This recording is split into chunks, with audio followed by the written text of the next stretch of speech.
ஒவ்வொரு விதைக்குள்ளும் ஒரு விருட்சம் மறைந்துள்ளது போல ஒவ்வொரு மாணவ மாணவிகளிடமும் தனிப்பட்ட சாதனைகள் மறைந்துள்ளன. அவ்வாறு இளம் வயதில் பள்ளி மற்றும் கல்லூரி பயிலக்கூடிய மாணவர்கள் விளையாட்டுத் துறையில் மாவட்ட, மாநில, தேசிய மற்றும் பன்னாட்டு அளவுகளில் செய்த சாதனைகளை வெளிச்சத்திற்கு கொண்டு வரக்கூடிய நிகழ்ச்சிதான் இது.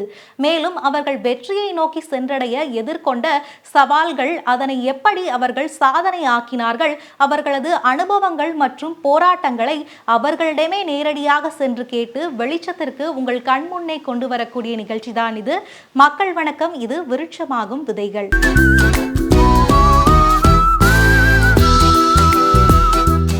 இன்றைய விருட்சமாகும் விதைகள் நிகழ்ச்சிக்காக சென்னை மேடவாக்கம் பகுதியில் உள்ள சிலம்ப ஆசான் கிஷோர் அவர்களை தான் சந்திக்க வந்திருக்கோம். சிலம்பத்தில் இவர் செய்த சாதனைகள் என்ன, அதற்காக இவர்கள் எதிர்கொண்ட சவால்கள் என்ன என்பது குறித்து அவரிடமே நேரடியாக சென்று கேட்டு தெரிந்து கொள்ள உள்ளோம். சரி, வாருங்கள் நிகழ்ச்சிக்குள் செல்லலாம். வணக்கம் கிஷோர், எப்படி இருக்கீங்க? வணக்கம் வணக்கம், நல்லா இருக்கேன், ரொம்ப நல்லா இருக்கேன். ஓகே, உங்களை பற்றி நாங்கள் நிறைய விஷயங்கள் கேள்விப்பட்டோம். அதுலேயும் குறிப்பாக நீங்கள் பன்னாட்டு அளவில் சிலம்பத்தில் பல சாதனைகள் பண்ணியிருக்கீங்க அப்படின்னு கேள்விப்பட்டோம்.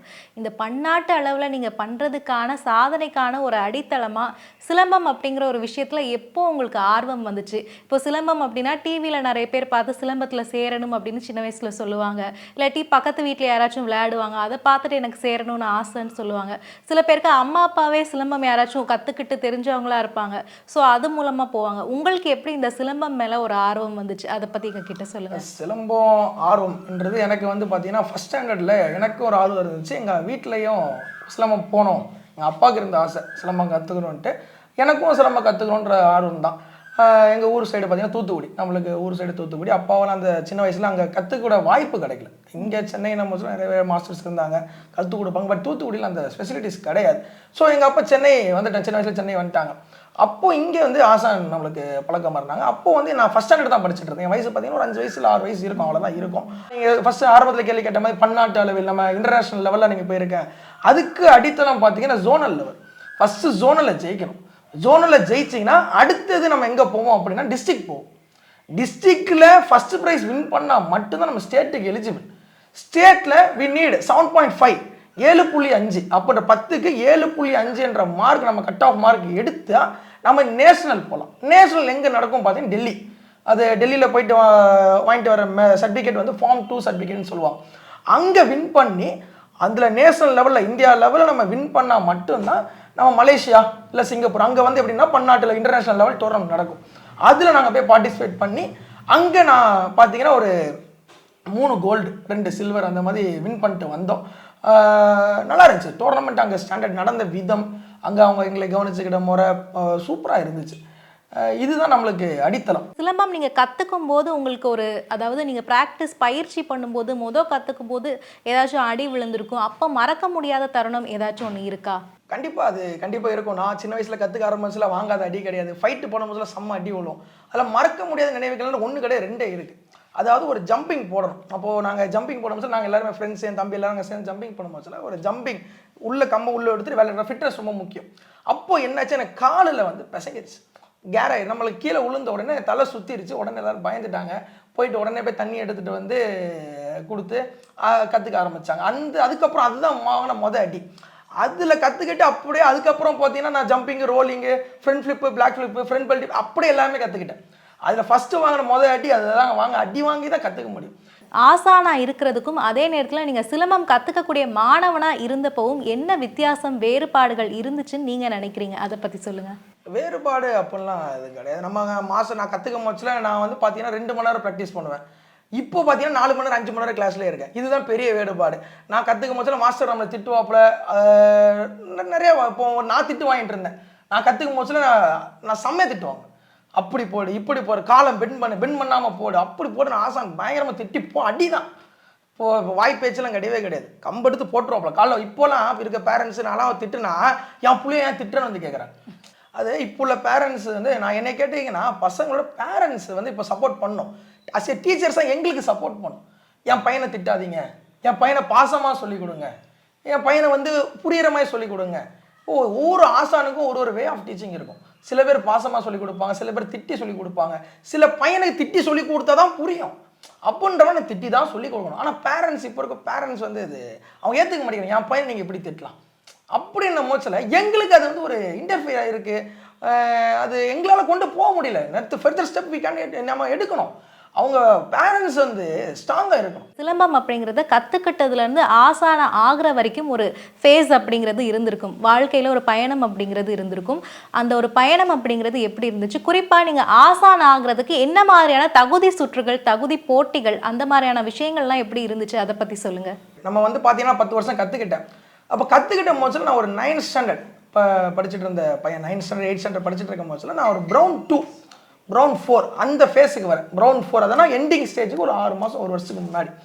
அப்போ எண்டிங் ஃபேஸுக்கு நான் வர முடிச்சு எனக்குள்ள ஒரு ஆசை, நம்ம ஏன் கிளாஸ் எடுக்கக்கூடாது, நம்ம பிளாக் பெல்ட்டை வாங்கிட்டு ஏன் நம்ம அப்படியே விடணும் சிலம்பத்தை.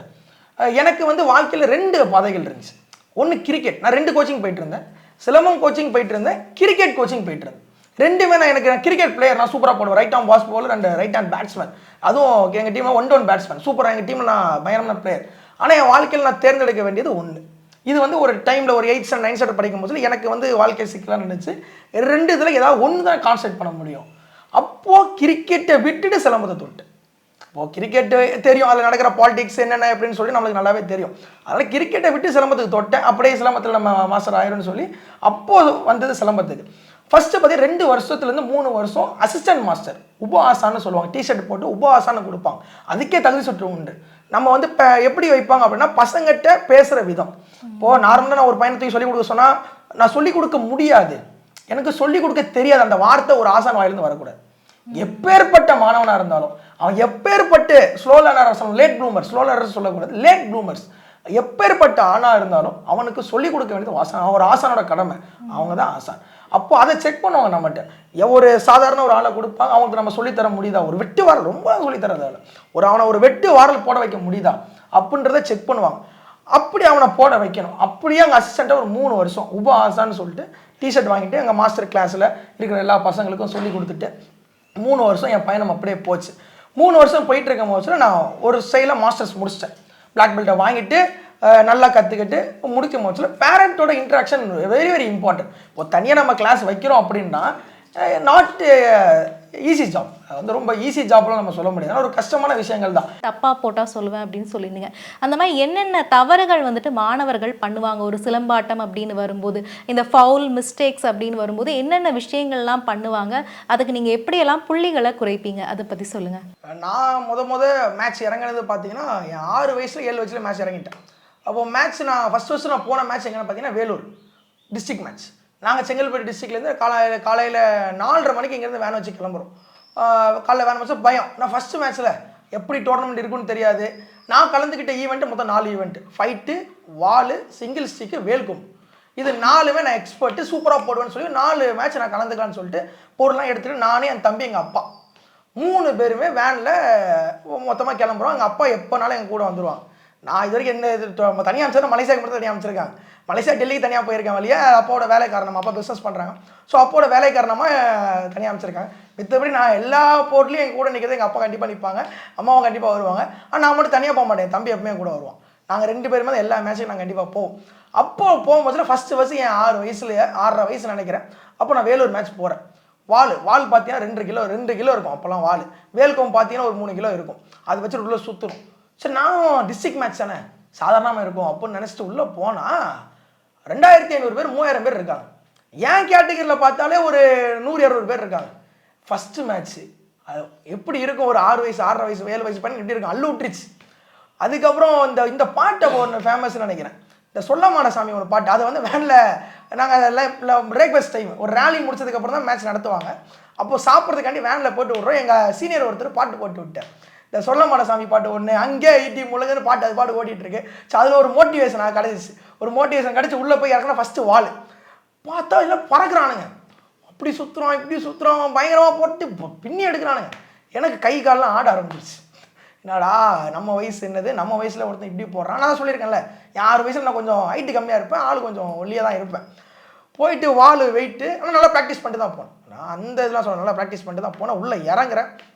உள்ளே இறங்கி ரெஃப்ரி போட்டோன்னே எனக்கு அந்த 1.5 நிமிஷம் போடணும். வால் வந்து 1.5 நிமிஷம், பிலோ 10 இயருக்கு 1.5 நிமிஷம் போட்டால் போதும். நான் அப்போது பிலோ 10 தான், 10 வயசு கீழே இருந்தால் போய் வாழை போடுறேன். சர்ன்னு போட்டு முடிச்சாச்சு. முடிச்சுட்டு பார்த்தா கிளாப் பயங்கரமாக. எனக்கு ஆச்சரியம், நம்ம அவ்வளோ சூப்பராக போட்டோம், எனக்கு நம்ப முடியல, நான் ஏன் அவ்வளோ சூப்பராக போட்டோம் அப்படின்னு பார்த்தோம். அப்போ ரிசல்ட் சொல்கிறாங்க சில்வர் மெடல் கிஷோர், சில்வர் மெடல்ன்றாங்க. நம்ம நிச்சயமாக நல்லா தான் போடுறோம் போல். அப்போ நடிச்சு அடுத்த மேட்ச் பார்த்தா வேல்கொம்பு. அது வேல்கொம்பு பார்த்தீங்கன்னா அது கொஞ்சம் கேட்டகரி கம்மியாக இருந்துச்சாங்க, 20 பேர் தான் இருந்தாங்க. வேல்கொம்பு நிறைய பேர் வயசில் போட மாட்டாங்க, ஸோ 20 பேர் தான் இருந்தாங்க. நான் உள்ளே போகிறேன், அதிலே ஜெயிச்சிட்டோம். அப்புறம் ஒரு கான்ஃபிடென்ட் கிடச்சிருச்சு, வாலே ஜெயிச்சிட்டோம், வேல்கொம்பு நம்ம ஜெயிக்க முடியாதா, வேலை போடுறேன், வேல் பாடம் போடுறேன், ஃப்ரண்ட்டு பேக்கு ஃப்ளிப்பு 1 ஹேண்ட் பல்டி எல்லாம் போட்டு முடிச்சு நிற்கிறேன், கோல்டு மெடல். அதுக்கு அடுத்து சிங்கிள் ஸ்டிக்கு நம்மளுக்கு கை வந்த கலை, அது நம்மளுக்கு ரொம்ப பிடிச்சி ஆனால் ஃபஸ்ட்டு கற்றுக்கிட்டது தானே. சிங்கிள் ஸ்டிக் தான் ஃபஸ்ட்டு கற்றுமா, சர்ரு போட்டு அதுலேயும் ஒரு, ஆனால் சில்வர் மெடல் தான். எனக்கு முன்னாடி ஒரு பையன் சூப்பராக போட்டான், நான் சில்வர் மெடல். ஃபைட்டில் தான் எனக்கு எப்போவுமே கொஞ்சம் இந்த பயம் உண்டு, நான் அது அடிபட்டுரும். நான் சொன்ன மாதிரி அப்போல்லாம் இந்த கார்டு கிடையாது, எதுவுமே இருக்காது. உள்ளே இறங்கி அப்படியே நீ போய் நிற்போம், உள்ளே போய் நின்று வாடா பார்த்துக்கலாம் அப்படின்னு போய் நிற்கிறது தான். அவங்க பார்த்தீங்கன்னா ஹோம் கிரவுண்டு, வேலூர் பசங்க உள்ளே இறங்கியிருந்தாங்க, நாங்கள் சென்னை டிஸ்ட்ரிக்ட் பசங்க உள்ளே இறங்கியிருந்தோம். அப்போ காஞ்சிபுரம் டிஸ்ட்ரிக்ட், இப்போ தான் பிரித்து செங்கல்பட்டுன்னு பிரிச்சிருக்காங்க, அப்போ பிரிக்கல. அப்போ காஞ்சிபுரம் டீம் சார்பாக நான் உள்ளே போகிறேன். அப்போ போயிட்டு பார்த்தீங்கன்னா ஃபைட்டு பயமாக இருந்துச்சு. ஆனால் இது இருந்தும் அதில் வந்து ஈஸி, சின்ன பசங்க தானே, அவனை ஸ்லோவாக தான் போடுவானு. ஸோ நம்ம கொஞ்சம் அதில் துருன்னு இருப்போம். ஸோ அதில் தான் எனக்கு ஃபஸ்ட்டு வின் பண்ணிட்டு மொத்தம் 5 போட்டி நடந்துச்சு. அதில் வந்து 4 கோல்டு 1 சில்வர் அப்படின்னு சொல்லிட்டு மெடலை கழுத்தில் மாட்டிக்கிட்டு நான் சர்டிஃபிகேட்டை வாங்கிட்டு வீட்டில் வந்து இறங்குறேன். எங்கள் அப்பாவுக்கு ஒரே சந்தோஷம். அப்போ தான் இந்த சாம்சங் J2 அந்த அப்போ தான் டச் ஃபோன் உள்ளே வருது ஃபீல்டுக்குள்ளே. அதில் அப்போ தான் இந்த ஸ்டேட்டஸ் வைக்கிறதெல்லாம் கற்றுப்போம்.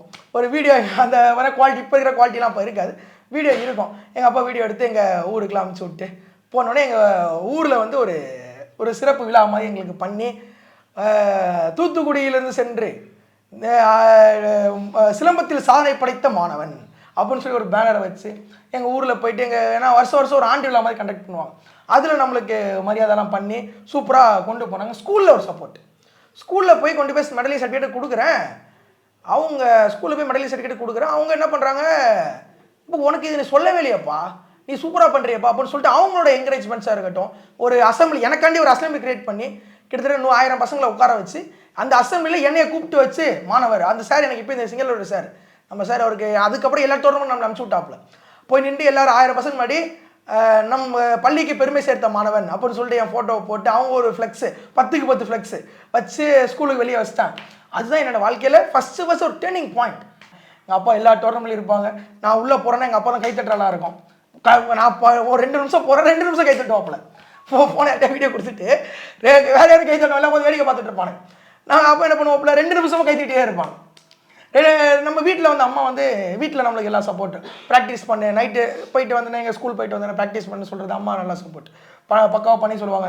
சில டைம் அவங்களே ஐடியாலாம் கொடுப்பாங்க, இப்படி போடலாமேடா, இந்த பாடத்தில் இது மாற்றலாமே அப்படின்னு சொல்லிட்டு நம்மளுக்கு ஐடியாலாம் கொடுப்பாங்க. நான் 2 பேரும் போனோம்ல, அண்ணன் நானும் போனேன், தம்பியும் போனேன், 2 பேரும் போனனால 2 பேரையும் வச்சு நல்லா. பழைய வீட்டில் பார்த்தீங்கன்னா ஒரு வெளியே ஒரு மொத்தமாக இடம் இருக்கும், ஒரு ஒரு ஒரு அரை கிரவுண்ட் இடம் இருக்கும். அது அந்த இடத்துல நின்று ப்ராக்டிஸ் பண்ணுவோம், டெய்லியுமே பண்ணுவோம். காலையில் எங்கள் அம்மா எழுப்பி விடுவாங்க, ஏன்னா செவ்வாய் வியாழன் 2 நாள் தான் கிளாஸ், மற்ற நாள் காலைல கிளாஸு கிடையாது, 2 நாள் தான் கிளாஸு. மற்ற நாள் எழுப்பி விட்ருவாங்க, 6:30 மணிக்கு எந்திரி கிஷோர் எந்திரி அப்படின்னு எழுப்பி விட்டு ப்ராக்டிஸ் பண்ண வைப்பாங்க. எங்கள் அப்பா வந்து உட்காந்துருப்பாங்க, நானும் என் தம்பி ப்ராக்டிஸ் பண்ணுவோம். இது டெய்லியும் ப்ராக்டிஸ் நடந்துகிட்ருக்கோம். டோர்னமெண்ட்னா கண்டிப்பாக எங்கள் அப்பா வந்து 2 நிமிஷமும் கிளாப் பண்ணி 2 நிமிஷம் மேட்சை 2 நிமிஷமும் கிளாப் பண்ணி என்கரேஜ் பண்ணுறது, இந்த மாதிரி விஷயங்களை எங்கள் வீட்டிலேருந்து ஃபுல் சப்போர்ட். அது பேர் அலங்காரம் பாடத்தை இன்க்ளூட் பண்ணியிருக்கானா, பாடம் ஸ்பீடாக போடுறானா, அதை வச்சு எங்களுக்கு மார்க் தெரியும். 5 பாயிண்ட்டா 6 பாயிண்ட்டா 7 பாயிண்டா 8 சூப்பராக அடிச்சு தூக்கிட்டு போடுறானா. 9.5 நான் கொடுத்துருக்கேன்.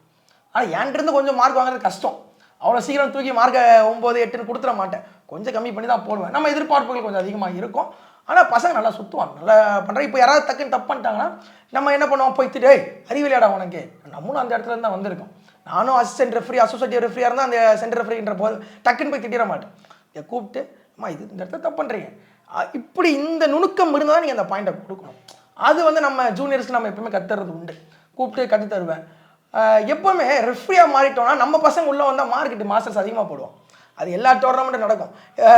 அவன் மாஸ்டர் ரெஃப்ரியாக உட்காந்துருப்பான், என் பவுட்டில் என் பிள்ளை வருவான். அப்போது என் பிள்ளைக்கு நான் தூக்கி 10 பார் கொடுக்க முடியாது. அது நம்ம என்ன வேலையாக உட்காந்துட்ருக்கோம், ரெஃப்ரியாக உட்காந்துட்டு இருக்கோம். அப்போ நம்ம ரெஃப்ரியாக உட்காரோம் அப்படின்னா ரெஃப்ரி வேலையை மட்டும்தான் பார்க்கணும். ஆசானை அங்கே கட் பண்ணி தூக்கி போட்டுறணும். ஏன் அப்போது அந்த இடத்துல நிறைய ஆசான்கள் தடுமாறுறது உண்டு. நானே நிறைய நோட் பண்ணியிருக்கேன். டக்குன்னு நல்லா பார்த்துட்டு இருப்பாங்க, சூப்பர் ரெஃப்ரியாக இருப்பாப்புல, டக்குன்னு அவன் உள்ளே வந்தோடனே டக்குன்னு ஒரு தடுமாறுவாப்புல. ஏன்னா அவங்க பேரண்ட்டு பின்னாடி நிற்பாப்புல, மாஸ்டர் வணக்கம் மாஸ்டர் அப்படின்னே நம்ம பிள்ளையா ரைட் ரைட் ஓகே எல்லாம் நிறைய நடந்திருக்கு விஷயம். நம்ம அப்படி பார்க்க நான் பண்ணுறது அது இது வரைக்கும் 50 டோர்னமெண்ட்டில் ரெஃப்ரியாக உட்காந்துருக்கேன். ஒரு டோர்னமெண்ட்டில் நான் அப்படி பண்ணது கிடையாது. அது நான் எனக்கு ரொம்ப பெருமையாக சொல்கிறேன். அது அந்த பெருமை எனக்கு என்றைக்குமே உண்டு. ஏன்னா இப்போ என் பையனுக்கு நான் செகண்ட் கொடுத்துட்டு இன்னொரு பையனுக்கு நான் ஃபஸ்ட்டு கொடுத்த நிலவுகள்லாம் நிறையா இருக்குது. நான் 4 மாதம் கஷ்டப்பட்டு ப்ராக்டிஸ் பண்ணி தான் ஒரு டோர்னமெண்ட்டுக்கு பையனை இறக்கி கூப்பிட்டு போவேன். ஆனால் நான் தான் அவனுக்கு செகண்ட் மார்க் கொடுத்ததாகவும் இருப்பேன். ஏன்னா ஒன்னோட அவன் நல்லா பண்ணியிருக்கான். என் கிட்டேருந்து நிறைய பேர் பிளாக் பெல்ட் வாங்கி அவங்கள அடுத்த லெவலுக்கு கொண்டு போய் விட்டுருக்கேன். என் பசங்க நிறைய பேர் நம்ம அடுத்த ரெஃப்ரிக்கு ரெடி பண்ணிகிட்ருக்கேன். அடுத்த டோர்னமெண்ட்டில் ரெஃப்ரிக்கு 10 பசங்களை ரெடி பண்ணிகிட்ருக்கேன். ஸோ அந்த லெவலில் நான் பசங்களை கொண்டு வந்துட்டு இருக்கும்போது என்றைக்குமே என் பசங்களுக்கு நான் கொடுக்குற ஒரே அட்வைஸ் நேர்மை. நீ நேர்மையாக இருந்த அப்படின்னா உன் மேலே ஒரு குறை வராது. என்னைக்கு மற்றவங்க முன்னாடி நீ கை கட்டி வந்து நிற்க வேண்டிய அவசியம் கிடையாது. நெஞ்சு நிமித்து பேசலாம். என் மேலே தப்பு கிடையாது. தப்பு இருந்தால் சொல்லி என் லைசன்ஸ் கொடுப்பாங்க. என் லைசன்ஸை நான் தூக்கி கொடுத்துட்டு போயிடுறேன். என் லைசன்ஸ் எனக்கு தேவை, லைசன்ஸ் நான் கொடுத்து வந்துடுறேன். நான் எத்தனை இடத்துல சொல்லியிருக்கேன். என் மேலே தப்பு கிடையாது. தப்பு இருந்தால் லைசன்ஸ் நீங்களே வச்சுக்கோங்க. எனக்கு லைசன்ஸ் ரெஃப்ரி லைசன்ஸ் உண்டு. ரெஃப்ரி லைசன்ஸ்லாம் தூக்கி போட்டு போயிடுறேன். நான் அவங்களுக்கு கஷ்டப்பட்டு வாங்கினா தூக்கி போட்டு போகிறேன்னா அப்போ எந்த அளவு நான் உண்மையாக பயணிச்சிருப்பேன். அதனால் நேர்மை நம்மள்கிட்ட எப்பயுமே உண்டு. நேர்மை தான் முக்கியம். வாழ்க்கையில் முன்னேற நேர்மை முக்கியம். இது என்னோட பசங்களுக்கு நான் கொடுக்குற அட்வைஸ். இந்த ஒரு பயணத்துக்கு ஒரு அடித்தளமாக ஒரு ஆசான் அப்படிங்கிறவர் ரொம்பவுமே முக்கியம். ஏன்னா ஒரு சின்ன ஒரு விதை அப்படிங்கிறது முளைத்து வளரணும் அப்படின்னாலே ஒரு ஆசான் அப்படிங்கிற ஒரு விஷயம் முக்கியம். உங்களுக்கு ஆசானாக இருந்தவங்க யார்? அவங்க உங்களுக்கு எந்த அளவுக்கு சப்போர்ட் பண்ணாங்களே? ஒவ்வொரு போட்டிகள்லையுமே அவங்க உங்க கூட வந்தாங்களா? அதை பற்றி சொல்லுங்கள். ஆசான் வந்து அருண்கேசன் ஆசான். டோர்னமெண்ட் நடக்குது, டோர்னமெண்ட்டு கூப்பிட்டு போனால் ஆசான் சப்போர்ட் எல்லாம் போக முடியாது. நம்மளுக்கு எல்லா விதமான சப்போர்ட் டோர்னமெண்ட்டில் கற்றுக் கொடுத்ததாக இருக்கட்டும், எல்லா புதுசாக கற்றுக்கிட்டதாக இருக்கட்டும், நம்மளோட ஆசான் சப்போர்ட் இல்லாமல் ஒன்றுமே பண்ண முடியாது. மாதா பிதா குரு தெய்வம். அப்போ நம்ம சொல்லே பார்த்துலாம் தெரியும், 3வது இடத்துல தெய்வத்துக்கு முன்னாடி இருக்கிறது குரு தான். ஸோ எங்களுக்கு எல்லா டோர்னமெண்ட்டுக்கும் கூட வரணும் ஆசான் கண்டிப்பாக கூட வரப்படும். அது மாற்று கருத்தே கிடையாது. இப்போ ஒரு டோர்னமெண்ட் நடக்குது அப்படின்னா அதுக்கு எங்களுக்கு ப்ராக்டிஸ் எல்லா இடத்துக்கும் வர சொல்லுவோம்ல. அவர் கிட்டத்தட்ட பார்த்தீங்கன்னா 8 ஆசான் வந்து பார்த்தீங்கன்னா 8 இடத்துல 9 இடத்துல கிளாஸ் எடுத்துகிட்டு இருந்தாங்க. அப்போ எல்லா இடத்துக்கும் எங்களை வர சொல்லுவாங்க. ஒரு ஆசான் நான் வர சொல்லணும் அவசியம் கிடையாது. அவங்க வாங்குற ஃபீஸுக்கு அந்த கிளாஸுக்கு மட்டும் வாப்பா அப்படின்னு சொல்லாமல் எல்லா இடத்துக்கும் எங்களுக்கு வர சொல்லி எல்லா இடத்துலையும் எங்களுக்கு கற்றுக் கொடுத்தது ஆசான். எங்களுக்கு பெரியதளவில் சப்போர்ட் பண்ணி சூப்பராக எங்களுக்கு ஆசான் கிளாஸ் எடுத்தாங்கன்னா வீட்டுக்கு போய் தோணாது. அந்த அளவு எங்களுக்கு அருமையாக கிளாஸ் எடுத்து இந்த அளவுக்கு எங்களுக்கு டிப்ஸ்லாம் கொடுப்பாங்க. இப்போ கூட வாரம் மாதம் ஒரு தடவை மீட்டிங் வைப்பாங்க. போயிட்டு வாழ்க்கையை எப்படி கிளாஸ் எடுக்கணும் அப்பப்போ எங்களுக்கு அப்கிரேட் பண்ணுறதுல ஆசானோட பெரிய பங்கு அதிகமாக உண்டு. இப்போ நீங்கள் இவ்வளோ தூரம் உங்களுடைய சிலம்பாட்ட கலை பற்றியும் அதோடைய ஒரு பயணம் பற்றியும் நிறைய விஷயங்கள் பகிர்ந்துக்கிட்டீங்க. உங்களுக்கு 22 வயசு ஆகுது அப்படின்னு சொன்னீங்க. இந்த இளம் வயதிலேயே இவ்வளவு சாதனைகள் நீங்கள் பண்ணியிருக்கீங்க. குறிப்பாக 6 மணி நேரம் நான் வகுப்பு எடுப்பேன், அதுவும் சிலம்ப வகுப்பு எடுப்பேன் அப்படின்னு சொல்லியிருக்கீங்க. இந்த 6 மணி நேரம் வகுப்பு எடுக்கும்போது உங்களுடைய படிப்புகளை நீங்கள் எப்படி தொடர்றீங்க? அதை பற்றி சொல்லுங்கள். இது ஒரு அருமையான கேள்வி. நான் பார்த்தீங்கன்னா இப்போது நான் எம் சாஃப்ட்வேர் இன்ஜினியர். நான் என்னோட இன்ஜினியரிங் கரியர் முடிச்சுட்டு இப்போ சாஃப்ட்வேர் இன்ஜினியராக இருக்கேன் மற்றும் MBA பண்ணிகிட்ருக்கேன். என்னோட அதான் சொன்னேன், 10ஆம் வகுப்பு படிக்கும் போதுலேருந்தே நம்மளுக்கு கிளாஸ் எடுப்பேன் அப்படின்னு நான் ஆரம்பித்த மோஸ்ட்டில். எனக்கு 10ஆம் வகுப்பு பார்த்தீங்கன்னா காலையில் கிளாஸ் வைப்பேன். யூஸ்வலாக வந்து நான் 10th 12th முடிக்கிற வரைக்கும் ஈவினிங் கிளாஸ் நான் வச்சது கிடையாது. சாட்டர்டே சண்டேஸ்லாம் எனக்கோட படிப்பு இருக்கும். அது என்னதான் இருந்தாலும் படிப்புன்றது இந்த வாழ்க்கையில் இப்போ இருக்க இன்றைய உலகத்தில் பயணிக்க வேண்டும் என்றால் படிப்பு இல்லாமல் ஒன்றுமே பண்ண முடியாது. So I M A college topper. எங்கள் காலேஜில் நான் தான் டாப்பர். அபோவ் 8.6 CGPA நான் வச்சுருக்கேன். இப்போ கூட இப்போ காலேஜில் பார்த்தீங்கன்னா என்னோடய ஃபோட்டோ இன்னும் இருக்கும். ஹையஸ்ட் CGPA அப்படின்னு சொல்லிட்டு என்னோடய ஃபோட்டோ இன்னும் எங்கள் காலேஜில் வச்சுருப்பாங்க. அதே மாதிரி ஸ்கூலில் 12th அப்படின்னு பார்த்தீங்கன்னா கட் ஆஃப் பார்த்தீங்கன்னா 170 out of 200. என்னோடய கட் ஆஃப் என்னோட ஃபிசிக்ஸ் கெமிஸ்ட்ரி மேக்ஸ் எல்லாமே அபோவ் 85% அப்படி தான் நான் எல்லாமே மார்க் எடுத்திருந்தேன். இதுக்கு முக்கிய காரணம் என்னோடய பேரண்ட்ஸோட சப்போர்ட். எனக்கு கிளாஸ் எடுக்க வேணாம் அப்போல்லாம் என்றைக்கு அவங்க சொன்னது கிடையாது. படிப்பு ஒரு சைடு கரெக்டாக இருந்தால் உன்னோட இதை நீ தொடர. சில வீட்டில் என்ன பண்ணுவாங்க, ஸ்டாப் பண்ணிடுவாங்க, டிவியை கட் பண்ணிடுவாங்க, கிளாஸுக்கு போகக்கூடாதுன்னுவாங்க. இது மாதிரி எல்லா இதுக்கும் போகக்கூடாது அப்படின்னு சொல்லி வீட்டில் வந்து ஒரு ரெஸ்ட்ரிக்ஷன்ஸ் இருக்கும். எனக்கு என்ன கொடுத்தாங்க, நீ உன் படிப்பு வேலையை கரெக்டாக பார்த்தா நீ எல்லாமே உன் வேலையை கரெக்டாக பாரு, இந்த ரெஸ்ட்ரிக்ஷன்ஸ்லாம் வேணாம் அப்படின்னு சொல்லி எங்கள் வீட்டில் லிபரலாக விட்டனால நான் அதை அட்வான்டேஜ் எடுக்காமல் என்ன பண்ணேன், காலையில் 5 o'clock கிளாஸ் போடுவேன். 5 to 6:30 கிளாஸை முடிச்சுட்டு ஸ்கூலு பார்த்தீங்கன்னா 7:30 7:30 8 மணிக்கு நீங்கள் ஸ்கூல் இருக்கணும். அங்கே கிளாஸை முடிச்சு நான் ஸ்கூலுக்கு போவேன். அங்கே ஸ்கூலுக்கு போயிட்டு முடிச்சுட்டு வந்து ஈவினிங் எப்பயும் போகலாம். ஈவினிங் டைமில் நான் பெருசாக நான் இப்போ 12th முடிக்கிற வரைக்கும் படிப்பு. ஈவினிங் டைமில் மேக்ஸிமம் நான் ப்ராக்டிஸ் படிச்சிக்க மாட்டேன். ஏன்னா 10th 11th 12th மூணுமே வாழ்க்கையோட 3 முக்கியமான படிகள் என்ன கேட்டிங்கன்னா. நான் இப்போது என்னதான் சிலம்பத்தில் இருந்தாலும் ஃபஸ்ட்டு அந்த படிப்பு 3 படிகளை வெற்றிகரமாக தாண்டினா மட்டும்தான் வெற்றி கனியை வைக்க முடியும். அப்போது அந்த 3 படிகளை தாண்டறதுக்காக நான் ஈவினிங் கிளாஸே வைக்கல. ஃபஸ்ட்டு அந்த இனிஷியல் ஸ்டேஜஸில் நான் ஈவினிங் கிளாஸ் எதுவும் வச்சது கிடையாது. ஒன்ஸ் ஐ ஜாயின் காலேஜ், நான் எப்போ காலேஜ் ஜாயின் பண்ணேன், இன்ஜினியரிங் ஐ என்டர்ட் என்னோட engineering college. I just started a class. I just shift the batch. Morning batch எல்லாத்தையும் நான் என்ன பண்ணேன், ஈவினிங் சண்டே ஈவினிங்கை நான் ஷிஃப்ட் பண்ண ஆரம்பித்தேன். பிகாஸ் ஃபார் த ஸ்டூடெண்ட்ஸ் நிறைய பசங்களை குட்டி பசங்களெல்லாம் எந்திரிச்சு காலைல வர முடியாது. ஆனால் அந்த வர முடியாத சமயத்துலேயும் நிறைய குழந்தைகள் வந்து கூப்பிட்டு வருவாங்க. நிறைய பேரண்ட்ஸ் வந்து குழந்தைகளை கூப்பிட்டு வந்து விடுறது உண்டு. அப்போது என்னோடய இன்ஜினியரிங் கரியரில் நான் எப்படி படிக்கிற இது அப்படின்னா, இன்ஜினியரிங் நான் சொல்லுவேன் ஆஹா ஓஹோலாம் சொல்ல மாட்டேன். நான் டாப்பரு, நான் வந்து 100க்கு 100 மார்க் எடுப்பேன், எந்நேரமும் புக்கை வச்சுட்டு உட்காந்துட்டு இருப்பேன். அப்படிலாம் கிடையாது. படிப்பில் வந்து எங்கள் வீட்டில் பார்த்தீங்கன்னா ஒரு நல்ல மார்க் 85, ரொம்பலாம் படிக்க மாட்டேன், ஒரு ஆவரேஜாக ஒரு 85 எடுத்தால் போதும். இது எங்கள் வீட்டில் ஒரு சொன்னாங்க, நீ இப்போ எதுலேயும் அரியர் எதுவும் வைக்காமல் ஒரு ஆவரேஜாக ஒரு 85 மார்க்கு 80 மார்க் ஒரு ஆவரேஜாக எடுத்தால் போதும் அப்படின்றத எங்கள் வீட்டில் சொல்லிட்டு இருந்தாங்க. நான் எப்போவுமே இது வரைக்கும் நோ ஹிஸ்ட்ரி ஆஃப் அரியர்ஸ், இது வரைக்கும் நான் அரியர் வச்சது கிடையாது. அதே மாதிரி ஆவரேஜாக ஒரு ரொம்ப ஹையாக படிக்க மாட்டேன், ஒரு ஆவரேஜாக ஒரு 80 மார்க் 85 மார்க்குன்றது நான் ஒரு ஆவரேஜாக எடுப்பேன். Evening time Saturday Sundays and புதன்கிழமை கிளாஸ் எடுப்பேன். புதன்கிழமையில் எனக்கு பொன்மாரில் கிளாஸ் உண்டு, அங்கே போய் புதன்கிழமை கிளாஸ் எடுத்துகிட்டு வருவேன். சாட்டர்டே சண்டேஸ் நம்ம மேடத்தில் எடுப்பேன். இது தாண்டி வாரத்தில் வந்து ஒரு 6 கிளாஸ் எடுப்பேன். இங்கே ஒரு 4 கிளாஸ், அங்கே ஒரு 2 கிளாஸ், ஒரு 6லேருந்து 7 கிளாஸ். இது மாதிரி பெல்ட் டெஸ்ட் டோர்னமெண்ட்லாம் வந்துச்சுன்னா டெய்லியுமே காலைல கிளாஸ் போடுவேன். காலையில் 5 மணிக்கு எஞ்சி டெய்லியும் கிளாஸ் போடுவேன். இந்த மாதிரி நம்ம போயிட்டுருக்கறனால நம்ம படிப்பு 50%, கெரியர்னு சொல்கிறத விட இது எனக்கு பிடிச்ச ஃபீல்டு, எனக்கு பிடிச்சது ஒரு 50% அப்படின்னு ரெண்டுமே நம்ம ஈக்குவலாக கொண்டு போய் இன்ஜினியரிங்கும் சக்ஸஸ்ஃபுல்லாக கம்ப்ளீட் பண்ணி முடிச்சு எம்பிஏ இப்போது கரண்ட்டாக எம்பிஏல ஃபினான்ஸ் எடுத்து கரண்ட்டாக முடிச்சிட்ருக்காங்க. முடிச்சு அடுத்து நெக்ஸ்ட் 1.5 இயர்ஸ் 2 இயர்ஸில் முடிச்சிடுவேன். ஸோ அது முடிச்சு நம்ம நெக்ஸ்ட் லெவல் நம்ம போகணும். இது நம்ம விட்டுறக்கூடாது. நான் சிலம்பம் ஆரம்பித்தது நான் வந்து பார்த்தீங்கன்னா எனக்கு மறக்கக்கூடாதுன்னு ஆரம்பித்தேன். நான் 10ஆம் வகுப்பில் நான் கம்பு எடுத்து ஒரு பையனை சொல்லி கொடுத்தது, நான் கற்றுக்கிட்டது எனக்கு மறக்கக்கூடாது அப்படின்னு ஆரம்பித்தது. லைனில் போய் இப்போது ஒரு லெவலுக்கு ஒரு ஆசான் அப்படின்ற பேர் எனக்கு வாங்கி கொடுத்துருக்கு. மெயினாக இப்போது நான் போய் நின்றேன்னா என் வயசில் 60 வயசு இருந்தாலும் சரி 70 வயசு இருந்தாலும் சரி என்னை மாஸ்டர்னு கூப்பிடுவாங்க, என்னை ஆசான்னு கூப்பிடுவாங்க. அது நான் சம்பாதிச்சிருக்கேன். அதுதான் நான் சம்பாதிச்ச பெரிய விஷயம் வழியே. மற்றதெல்லாம் 2வது கட்டம் தான். எனக்கு அதுதான் மெயின். இப்போ சாஃப்ட்வேர் ஃபீல்டுனா உங்களுக்கே தெரியும் எந்தளவு அதுக்கு காம்படிஷன் அதிகம். கோடிங் ரிலேட்டட் ஐடி ஃபீல்டு எந்தளவு காம்படிஷனாக போயிட்டுருக்கு. அப்படின்ற சமயத்தில் எங்கள் காலேஜ்லேயும் எனக்கு போகிறதுக்கான லீவ்லாம் கொடுத்தாங்க, அந்த இதெல்லாம் கொடுத்தாங்க. காலேஜ் பசங்களுக்குலாம் அதை ஃப்ரீ டைமில் நான் கிளாஸ் எடுப்பேன். பட் எனக்கு சப்போர்ட் வந்து எனக்கு மெயினாக வீட்டில் அவங்க முடியாது இப்போது அப்படின்னு சொல்லியிருந்தாலும் நான் இந்த நேரத்துக்கு நான் இங்கே பேசியிருக்க முடியாது, என்னால் மலேசியா போயிருக்க முடியாது. நான் ஒரு பர்மிஷன் வாங்கிட்டு போகாட்டி நான் மலேசியா போகும்போது எனக்கு அங்கே காலேஜில் ஒரு கேம்பஸ் அதை வந்து ஹோல்டு பண்ணிவிட்டு ஃபஸ்ட் ரவுண்ட் கிளியர் பண்ணிட்டேன், செகண்ட் ரவுண்ட் கிளியர் பண்ணிட்டேன். 3rd ரவுண்டுக்கு நான் உள்ள கம்பெனிக்கு போனோம், ஹெச்ஆர்கிட்ட பர்மிஷன் வாங்கிட்டு வந்தேன். இது மாதிரி எனக்கு இந்தியாவை ரெப்ரசன்ட் பண்ணுறேன் ஸோ அப்படின்னு சொல்லி ஹெச்ஆர்கிட்ட பர்மிஷன் வாங்கிட்டு போயிட்டு அட்டன் பண்ணிட்டு வந்து திரும்பி அடுத்த நாள் ஹெச்ஆர் அட்டன் பண்ணேன். ஸோ இந்த மாதிரி தான் நம்ம மேனேஜ் பண்ணிகிட்ருக்கோம். அந்தளவு நான் சூப்பர் 100க்கு 100 95 அப்படிலாம் சொல்ல மாட்டேன். ஆவரேஜாக படிப்பேன். ஆவரேஜாக ஒரு 85% எடுக்கிற மாதிரி 85 to 90 85 90 தான் எடுப்பேன். இந்த அளவுக்கு தான் ஆவரேஜாக படிப்பேன். பட் இதையும் விட மாட்டேன். ஆனால் சிலம்பத்தில் என்ன கேட்டிங்கன்னா நான் ஆவரேஜ் கிடையாது. நான் சிலம்பத்தில் ஒரு டாப்பர் ஸ்டூடெண்ட். சிலம்பத்தை பொறுத்து நான் ஒரு டாப்பர். நான் 95 100% நான் என்னோடய எஃபர்ட்ஸ் ஃபுல்லாக இருக்கும். இந்த மாதிரி தான் நான் 2த்தையுமே சமாளித்து இப்போ சக்ஸஸ்ஃபுல்லாக ஃபஸ்ட் டிகிரி முடிச்சுட்டு செகண்ட் டிகிரி முடிக்க போகிறேன். நீங்கள் இவ்வளோ தூரம் எங்களுக்காக உங்களுடைய சிலம்ப பயிற்சி பற்றியும் சிலம்ப ஆசானா நீங்கள் முன்னேறியது பற்றியும் நிறைய விஷயங்கள் எங்களுக்காக சொன்னீங்க. எங்களுக்காக ஒரு வாட்டி சிலம்ப கலையை நீங்கள் எங்களுக்காக சுற்றி காமிக்க முடியுமா? அதை பற்றி சொல்லுங்கள். கண்டிப்பாக சுற்றி காமிச்சிடலாமே.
எங்களுக்காக நீங்கள் மிகவும் அழகாக சிலம்பத்தை சுற்றி காமிச்சிங்க. குறிப்பாக சொல்லணும் அப்படின்னா உங்களுடைய பயணங்களை பற்றி நிறைய விஷயங்கள் சொன்னீங்க. சிலம்பாட்டத்தில் நீங்கள் சந்தித்த அனுபவங்கள், போராட்டங்கள், உங்களுடைய அர்ப்பணிப்புன்னு நிறைய விஷயங்களை நீங்கள் எங்களுக்காக பகிர்ந்துக்கிட்டீங்க. மேலும் மேலும் நீங்கள் முன்னேற மக்கள் தொலைக்காட்சி சார்பாக எங்களோட வாழ்த்துக்களை நாங்கள் தெரிவிச்சுக்கிறோம். நன்றி.